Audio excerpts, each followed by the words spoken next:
IPL 2025 का मुकाबला number 27 खेला जाएगा सनराइजर्स हैदराबाद और पंजाब किंग्स के बीच में। इस वीडियो में बात करेंगे फैंटेसी टीम की। इस मैच से रिलेटेड वो नाम आपको बताएंगे, वो प्लेयर्स आपको बताएंगे जो आपको माला माल कर सकते हैं। तो वीडियो को स्किप करने की गलती मत करिएगा। वीडियो अगर आपने खोल ली है तो फिर इसे पूरा देखिएगा। लेकिन हम आपको फैंटेसी टीम बताए उससे पहले कुछ चीजें हैं जो आपका जानना बेहद जरूरी होता है। मेरी सहयोगी रिजू रॉय मेरे साथ मौजूद है। मैं हूं आपके साथ अजय ठाकुर। रिजू, आप शुरू करें और जो सबसे इंपॉर्टेंट फैक्टर्स होते हैं उन पर चर्चा शुरू करते हैं। बिल्कुल, पहले एक बार बात कर लेते हैं दोनों के प्रदर्शन पर। तो आईपीएल 2025 में 5 बार सनराइजर्स हैदराबाद मैदान पर उतरी है और सिर्फ पहले मैच को अपने नाम करके सनराइजर्स हैदराबाद उसके बाद से लगातार 4 मैच को गवा बैठी है। वहीं अगर मैं पंजाब किंग्स की बात करूं तो 4 मुकाबले पंजाब किंग्स ने खेले हैं जिसमें 3 में उसे जीत हासिल हुई है। कहने को तो आईपीएल की सबसे ताकतवर टीम है सनराइजर्स हैदराबाद, लेकिन इस वक्त अगर दोनों की बराबरी की जाए तो पंजाब किंग्स, श्रेयस अय्यर की कप्तानी वाली पंजाब किंग्स इस वक्त काफी आगे चल रही है। अब हम अहम फैक्टर की बात करेंगे तो वो 2 अहम फैक्टर है, पिच रिपोर्ट और मौसम का मिजाज। तो ये मुकाबला खेला जाएगा हैदराबाद की सरजमी पर, Rajiv Gandhi international cricket stadium पर। और पिच के स्वभाव की बात की जाए तो 3 पॉइंट्स में अगर समझने की कोशिश करें कि पिच का स्वभाव कैसा है तो ये बल्लेबाजों के लिए मददगार है, तेज गेंदबाजों के लिए सीमित सहायता है और स्पिनर्स के लिए यहाँ अवसर प्रदान होगा। अब बल्लेबाजों की बात करते हैं तो ये पिच आमतौर पर बल्लेबाजों के लिए अनुकूल होती है, जहां शुरुआती ओवरों में गेंद अच्छी तरह बल्ले पर आती है जिससे रन बनाना आसान हो जाता है। तो पहले पॉइंट में ये समझ आया कि बल्लेबाजी करना यहाँ आसान होता है, मतलब ये हाई स्कोरिंग मुकाबला होने वाला है अगर बल्ला चल गया तो। तेज गेंदबाजों के लिए सीमित है सहायता, मतलब तेज गेंदबाजों को नई गेंद से कुछ उछाल और गति मिल सकती है, लेकिन जैसे जैसे पिच पुरानी होती है ये बल्लेबाजों के लिए और भी अनुकूल हो जाता है। मतलब यहाँ फिर एक फैक्टर दोबारा हम यहाँ पर आ गए कि बल्लेबाजों के लिए अनुकूल हो जाता है, लेकिन जैसे जैसे पिच पुरानी होगी तेज गेंदबाजों के लिए उछाल और गति मिल सकती है, लेकिन तेज गेंदबाजी यहाँ ज्यादा फायदे में नहीं है। इसलिए फैंटेसी 11 जो हमें फैंटेसी 11 में प्लेयर्स रखने हैं वो भी इसी हिसाब से रखने हैं कि तेज गेंदबाजी को यहाँ फायदा नहीं मिलने वाला। स्पिनर्स के लिए जरूर अवसर है यहाँ। मैच के मध्यम ओवर में स्पिन गेंदबाजी पिच की सूखी सतह का फायदा उठाकर महत्वपूर्ण भूमिका निभा सकती है। तो मतलब बल्लेबाजों को मदद है, स्पिनर्स को मदद है, लेकिन तेज गेंदबाजी को ज्यादा मदद नहीं है। ठीक है, अब टॉस के महत्व की बात करते हैं। तो टॉस जीतने वाली टीम सनराइजर्स हैदराबाद और पंजाब किंग्स के बीच में जो मुकाबला होगा, जो भी टीम टॉस जीतती है पहले गेंदबाजी करना पसंद करेगी, क्योंकि दूसरी पारी में ओस के कारण गेंदबाजों को कठिनाई हो सकती है जिससे बल्लेबाजों को फायदा मिल सकता है। ओस का फैक्टर है जो टॉस जीतने वाली टीम को मजबूर करेगा कि वो पहले ही गेंदबाजी कर ले। अगर वो बाद में गेंदबाजी करेगी तो ओस का फैक्टर यहाँ सामने आएगा और जो बाद में गेंदबाजी कर रही होगी उसे बहुत ज्यादा प्रॉब्लम देगा। अगर ओस का फैक्टर आता है दूसरी बार बल्लेबाजी करने में बहुत फायदा है, तो इसलिए आप पहले गेंदबाजी करें और गेंदबाजी से छुटकारा पा ले। फिर औसत स्कोर की बात की जाए तो इस मैदान पर पहले बल्लेबाजी करते हुए औसत स्कोर लगभग 175 रन रहा है, जो दर्शाता है कि यहाँ उच्च स्कोरिंग मुकाबले हो सकते हैं। हाई स्कोरिंग पिच है क्योंकि बल्लेबाजों को मदद है साफ साफ। और पहले आईपीएल 2025 के पहले मुकाबले की अगर बात की जाए जो इस स्टेडियम में खेला गया वो 286, मतलब आईपीएल 2025 का हाईएस्ट स्कोर और आईपीएल के इतिहास का दूसरा हाईएस्ट स्कोर है। तो इस स्कोर से आपको पता चल गया होगा कि Rajiv Gandhi international cricket stadium कितना हाई स्कोरिंग मुकाबला दिखाता है हमें। अब हम बात करेंगे हैदराबाद में कैसा है मौसम का मिजाज। तो आईपीएल 2025 के मैच नंबर 27 के लिए मौसम विभाग ने मौसम मैच के लिए अनुकूल रहने का अनुमान जताया है। मौसम विभाग के मुताबिक मैक्सिमम टेम्परेचर आपका रहने वाला है 37 डिग्री और मिनिमम रहेगा 25।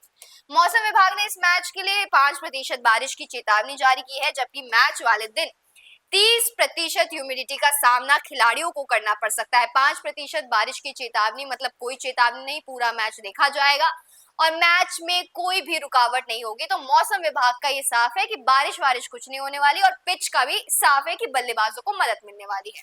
बिल्कुल, अब हेड टू हेड आंकड़ों की बात करते हैं कि साइकोलॉजिकल एडवांटेज किस टीम के पास होगा। अब तक सनराइजर्स और पंजाब किंग्स के बीच में कुल 23 मुकाबले खेले जा चुके हैं और इन 23 मुकाबलों के बाद पंजाब किंग्स ने सिर्फ 7 मुकाबलों में बाजी मारी है, जबकि डबल से ज्यादा 16 बार सनराइजर्स हैदराबाद ने बाजी मारी है। तो अब यहाँ मैं आपसे एक सवाल पूछना चाहूंगा रिजू, साइकोलॉजिकल एडवांटेज किसके पास होगा? साफ साफ देखा जाए तो इस वक्त सनराइजर्स हैदराबाद पे होगा, लेकिन अगर आईपीएल 2025 में इनके प्रदर्शन पर देखा जाए तो पंजाब किंग्स। नहीं, मेरा सवाल ये था साइकोलॉजिकल एडवांटेज किसके पास होगा, सनराइजर्स हैदराबाद या पंजाब किंग्स? बहुत सिंपल क्वेश्चन है, बहुत सिंपल क्वेश्चन है।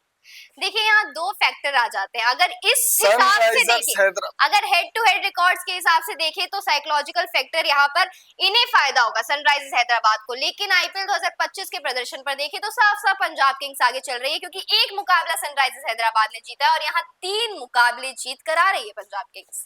बिल्कुल। तो यहाँ पर दोनों कुछ कर सकते हैं। प्लेट भले ही कुछ भी लगा हो, लेकिन क्वेश्चन ये था कि साइकोलॉजिकल एडवांटेज किसके पास होगा, और वो यहाँ नहीं होगा। बिल्कुल यहाँ नहीं होगा साइकोलॉजिकल एडवांटेज, यहाँ होगा क्योंकि 4 में 3 मुकाबले पंजाब किंग्स ने जीते अब तक, और यहाँ सिर्फ एक मैच जीतने में कामयाब हुई है पैट कमिंस की सेना। बहुत सिंपल है, सनराइजर्स हैदराबाद बहुत प्रेशर में होगी, और सनराइजर्स हैदराबाद को प्रेशर से बाहर निकालने के लिए कौन कौन से खिलाड़ी प्लेइंग 11 में होंगे? ट्रेविस हेड होंगे, Abhishek Sharma, Ishan Kishan, Nitish Reddy, Heinrich Klaasen, Aniket Verma, Mohammed Shami, Simarjeet Singh, Harshal Patel, Pat Cummins और अभिनव मनोहर। ये 11 नाम है जो सनराइजर्स हैदराबाद की टीम में होंगे। इनमें ये दोनों स्टार प्लेयर्स हैं, जिसमें ट्रेविस हेड का बल्ला शुरुआत में चल रहा था, लेकिन अब फिलहाल उनका भी बल्ला नहीं चल रहा है। ईशान किशन एक शतक लगाकर आ चुके, तो हम ये मान के चल रहे हैं कि भाई ईशान किशन फिर एक बड़ी पारी खेल सकते हैं। उसके बाद हेनरिक क्लासन जो लगातार परफॉर्म कर रहे हैं। अनिकेत वर्मा ने एक मैच में बहुत जबरदस्त बल्लेबाजी की थी, और यहाँ अगर आप देखें तो पैट कमिंस पर भरोसा जताया जा सकता है और मोहम्मद शमी पर भरोसा जताया जा सकता है। अब अगर हम बात करें पंजाब किंग्स की पॉसिबल प्लेइंग 11, तो Prabhsimran Singh, Priyansh Arya, Shreyas Iyer, Marcus Stoinis, Glenn Maxwell, Shashank Singh, Nehal Wadhera, Marco Jansen, Harpreet Brar, Arshdeep Singh और युजवेंद्र चहल। यहाँ पर अगर आप देखें तो स्टार प्लेयर्स में प्रियांश आर्या होंगे जो शतक लगाकर आ रहे हैं। श्रेयस अय्यर लगातार अच्छी फॉर्म में, 2 मुकाबले अनबीटन रहे थे, एक में 97, एक में 50 प्लस, तो उसके बाद 2 मुकाबलों में खराब प्रदर्शन है। उसके बाद अगर आप देखें तो और कोई ऐसा नाम नहीं है जिस पर बहुत ज्यादा भरोसा होता है। एक नाम शशांक सिंह, इन पर भरोसा किया जा सकता है, पिछले मुकाबले में भी बहुत अच्छी बल्लेबाजी थी। और यहाँ अगर आप देखें तो एक मार्को येंसन पर आप भरोसा कर सकते हैं, बल्लेबाजी में भी योगदान देंगे और गेंदबाजी में भी। अर्शदीप सिंह पर आप दाव लगा लीजिए, और युजवेंद्र चहल पर आप दाव लगा सकते हैं, भले ही पिच से इन्हें मदद नहीं मिलेगी, बट देन ये कुछ नाम है जो अपनी अपनी टीमों के स्टार प्लेयर्स हैं। अब पहली टीम पर आ जाते हैं हम लोग सबसे पहले। तो पहली टीम में हमने जो जिनको रखा है, विकेट कीपर्स में ईशान किशन और प्रभसिमरन सिंह को हमने रखा है। उसके बाद बैटर्स में अगर आप देखेंगे तो श्रेयस अय्यर, ट्रेविस हेड, नेहल वडेरा, प्रियांश आर्या और शशांक सिंह। 5 हमने प्योर बल्लेबाज रखे हैं, 2 विकेट कीपर 7 और 2 ऑलराउंडर्स के रूप में बैटिंग ऑप्शन, यानी 9 बैटिंग ऑप्शन है हमारे पास इस टीम में। ग्लेन मैक्सवेल और अभिषेक शर्मा 2 हमने रखे हैं ऑलराउंडर्स।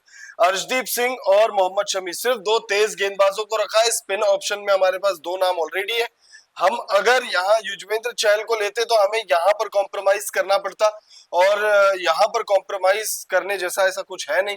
प्रभसिमरन सिंह इस मुकाबले में मेरे को ऐसा लगता है कि 100% एक बड़ी पारी खेल रहे हैं। ईशान किशन को लेकर भी मेरे को कम से कम 60% ऐसा लगता है कि वो एक बहुत बड़ी पारी खेल रहे, बहुत बड़ी पारी। ट्रेविस हेड, उनको अपनी शक्तियों का मेरे को लगता है इस मैच में याद आ जाएगा, और अभिषेक शर्मा और ट्रेविस हेड की जोड़ी, जो ब्रदर्स ऑफ डिस्ट्रक्शन का नाम दिया गया था इनको पिछले सीजन, वो दोनों मेरे को लग रहा है इस मुकाबले में बहुत अच्छी बल्लेबाजी करने जा रहे हैं। नेहल वडेरा से आप उम्मीद लगा सकते हैं। श्रेयस अय्यर 2 मुकाबले फ्लॉप रहे हैं, इस मैच में 100% एक बड़ी पारी खेल रहे हैं। 90% श्योर हूं मैं कि श्रेयस अय्यर के बल्ले से एक बड़ी पारी आ रही है इस मुकाबले में। 60% श्योर हूं ईशान किशन इसीलिए वाइस कैप्टन बना दिया है बड़ी पारी को लेकर, और यहाँ ठीक ठाक पारी आ रही है। और श्रेयस अय्यर को लेकर 90% श्योर हूं, इसीलिए श्रेयस अय्यर को हमने यहाँ पे कैप्टन बना दिया। प्रियांश आर्या पिछले मुकाबले में शतक लगा कर आ रहे हैं, युवा बल्लेबाज है, हो सकता है कि चौक कर जाए इस मुकाबले में, लेकिन प्रियांश आर्या को जो लोग जानते हैं वो ये कहते हैं कि भाई प्रेशर लेना इसको आता ही नहीं। प्रेशर क्या होता है नहीं पता, ये जेंजी है, इनको नहीं आता प्रेशर लेना। और हमने पिछले मुकाबले में भी देखा भाई 83 83 था या 86 था, जिसपे 5 विकेट गिर गए थे और उसके बाद भाई ने शतक लगा दिए। तो अगर प्रेशर लेना आता होता तो इनके फिर उस साथ वाला तो कोई बल्ला चला ही, बल्लेबाज कोई नहीं चला था। उसके बाद जब प्रियांश आर्या गए तो बल्लेबाज चलना शुरू। बिल्कुल, तो प्रियांश आर्या को अगर प्रेशर लेना आता होता तो पिछले मुकाबले में इनका शतक नहीं आया होता। गेंदबाजों में बहुत सिंपल है, आपने अर्शदीप सिंह को ले लिया है पंजाब की तरफ से, आपने हैदराबाद से मोहम्मद शमी को ले लिया, दोनों ही अपनी टीम के स्टार गेंदबाज हैं, दोनों पर आप उम्मीद लगा सकते हैं। अब अगर टीम नंबर 2 की तरफ आ जाए तो हमने हेनरिक क्लासन को लिया, ईशान किशन और प्रभसिमरन सिंह को हमने जगह नहीं दी है। 5 बल्लेबाज अभी भी वही है जो हमने पिछली टीम में लिया था, इन पर बहुत ज्यादा भरोसा है, चाहे वो श्रेयस अय्यर हो, ट्रेविस हेड हो, नेहल वडेरा हो, प्रियांश आर्या और शशांक सिंह हो। ऑलराउंडर्स में 2 नाम पहले भी थे, ग्लेन मैक्सवेल और अभिषेक शर्मा, हमने मार्को यान्सन को इंक्लूड कर दिया इस टीम में। बॉलर्स में अर्शदीप सिंह और मोहम्मद शमी के अलावा और किसी पे भरोसा हम जताना नहीं चाह रहे हैं। ये टीम बहुत ज्यादा सॉर्टेड नजर आ रही है। क्लासेन 23 करोड़ वाले प्लेयर हैं और इस मुकाबले में बड़ी पारी खेलेंगे और अपनी टीम के लिए कंसिस्टेंटली बल्लेबाजी कर भी रहे हैं। ये हमने कैप्टन वाइस कैप्टन में बड़ा बदलाव किया है। कैप्टन अभी भी श्रेयस अय्यर है, लेकिन वाइस कैप्टन हमने ट्रेविस हेड को बना दिया है, जो बहुत ज्यादा हमने रिस्क नहीं लिया है कैप्टन वाइस कैप्टन में। यहाँ अभी भी वही बात है, 90% श्योर हूं मैं एक बड़ी पारी आ रही है। यहाँ मैं 100% श्योर हूं कि भाई ये इनके साथ मिलकर एक बड़ा डिस्ट्रक्टिव, हाँ वही करेंगे मैदान पर। जंगल में कांड हो गया, मैदान में एक बहुत ही हाई स्कोरिंग मैच मुझे ऐसा लगता है कि हमें देखने को मिलने वाला है। नवरात्रे खत्म हो चुके हैं, जितने भी दैत्य आपको यहाँ दिख रहे हैं, ये सारे दैत्यों को उनकी शक्तियां मिल गई है। नवरात्रे चल रहे थे, माता रानी ने रोक रखा था, और ये मैं नहीं कह रहा हूँ, ये सोशल मीडिया पे लोग बात कर रहे हैं, क्योंकि सनराइजर्स हैदराबाद को लेकर लोग अक्सर कह रहे थे कि भाई ये असुरों की टीम है, दैत्यों की टीम है। बीच में नवरात्रे चल रहे थे, असुरों की शक्तियां जो है वो छीन ली गई थी। अब नवरात्रे खत्म हो चुके हैं, अब देखिएगा क्या तहलका मचाते हैं ये।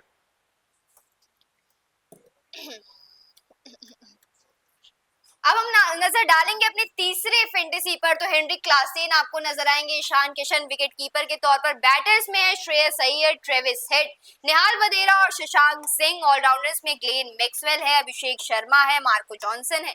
ऑलराउंडर्स पर अगर नजर डालें तो ग्लेन मैक्सवेल है, अभिषेक शर्मा है, मार्को जॉनसन है। और बॉलर्स में अर्शदीप सिंह और मोहम्मद सिराज, ये 2 लगातार आपको नाम दिख रहे होंगे। मोहम्मद शमी, आपको लगातार ये नाम दिख रहे होंगे। कप्तान यहाँ पर जो हमने पहले बनाया था, पहले श्रेयस अय्यर कप्तान थे और ट्रेविस हेड वाइस कैप्टन, लेकिन यहाँ अदला बदली कर दी है, ट्रेविस हेड को कप्तान बना दिया है और वाइस कैप्टन है पंजाब किंग्स के शेर कप्तान श्रेयस अय्यर। ऑलराउंडर्स में अभिषेक शर्मा और ट्रेविस हेड की जोड़ी ओपनिंग करते हुए नजर आएगी और एक बड़ी पारी खेलते हुए भी नजर आ रही है, मुझे ऐसी बहुत ज्यादा उम्मीद है। और ईशान किशन का बल्ला अभी हाल फिलहाल में पहले मैच के बाद नहीं चला, तो उम्मीद जताई जा सकती है कि Rajiv Gandhi international cricket stadium, उन्हीं के मैदान पर जरूर चलेगा ईशान किशन का बल्ला। तो ये है हमारी तीसरी फैंटेसी 11। अब आखिरी फैंटेसी 11 पर थोड़ी चर्चा करते हैं। तो विकेट कीपर के तौर पर 3 खिलाड़ी आपको नजर आएंगे, हेनरिक क्लासेन, ईशान किशन और प्रभसिमरन सिंह। इनका भी बल्ला लगातार चल रहा है और प्रभसिमरन सिंह को रखना भी बहुत ज्यादा जरूरी है। बैटर्स में Shreyas Iyer, Travis head, Priyansh Arya. Allrounders में Abhishek Sharma, Marco Jansen. Bowlers में आपको जो पहले 2-2-2 दिखाई दे रहे थे, अब थोड़ी सी बढ़ा दी गई है टीम। अर्शदीप सिंह है, मोहम्मद शमी है और युजवेंद्र चहल। हालांकि इन्हें पिच के मिजाज से उतना सपोर्ट नहीं मिल रहा है, लेकिन युजवेंद्र चहल अपना रास्ता जरूर ढूंढेंगे और विकेट वो चटकाएंगे, इसलिए बॉलर्स में इस वक्त आपको युजवेंद्र चहल नजर आ रहे हैं। ये जो 2 नाम आपको दिख रहे हैं, ईशान किशन और प्रियांश आर्या, इनको तो पकड़ कर रख लो, क्योंकि आईपीएल 2025 में सिर्फ और सिर्फ ये 2 खिलाड़ी हैं जिन्होंने शतक लगाए हैं और दोनों अब आमने सामने होंगे। तो एक शतकीय पारी किसी के बल्ले से तो जरूर आ जाएगी। अब बैटर्स की अगर बात करें तो यहाँ कप्तान ट्रेविस हेड होंगे और वाइस कैप्टन ईशान किशन। तो ये है हमारी आखिरी फैंटेसी 11, जिसमें विकेट कीपर में Heinrich Klaasen, Ishan Kishan, Prabhsimran Singh. Batters में श्रेयस अय्यर, ट्रेविस हेड और प्रियांश आर्या। ऑलराउंडर्स में अभिषेक शर्मा, मार्को जॉनसन और बॉलर्स में अर्शदीप सिंह, मोहम्मद शमी और युजवेंद्र चहल।